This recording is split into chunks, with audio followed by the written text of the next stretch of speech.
So probably the most common mistake that contractors make when trying to figure out markup and all that stuff, what they should mark up their jobs, is they get confused on the difference between a markup and a margin, right? So I have this chart here that I made, and so markup is a percentage or a multiplier. So for example, I have 3 different contractors and they're all charging or marking up a job, $50,000 job, $50,000 worth of COGS. So you have a 25% markup, which is expressed as a multiplier of 1.25, a 50% markup, which is expressed as a 1.5, or 100% markup, which is expressed as a multiplier of 2. So a lot of times if you hear people say, or you hear me say, you got to get a 50% gross profit. This is a 50% gross profit.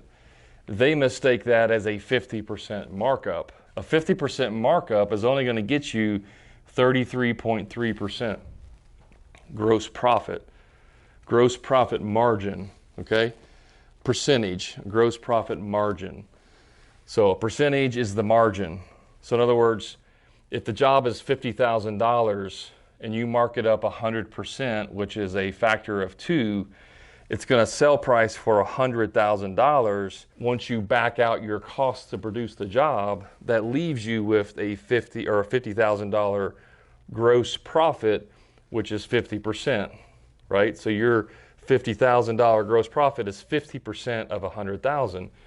If you only do a 50% markup, it's 33.3% gross profit margin. That ends with a sale price of $75,000, which only leaves you a gross profit of $25,000. The difference in not understanding a markup or margin will cost you, in this scenario, $25,000 in profit.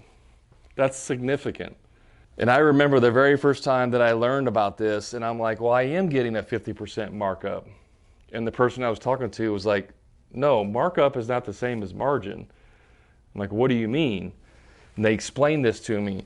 And then I realized in that moment how much money I'd been losing, how much money I've been screwing myself out of, how I've been screwing my family out of, because I didn't know the difference between markup and margin. So you can look at this graph here, you can pause the screen and look at that and just see the difference between 25% markup, 50% markup, 100% markup, and how much difference in profit you're gonna make. And it's significant. My goal is that you are in this contractor. This is you. This is where my clients are, and this is where I hope you to be too.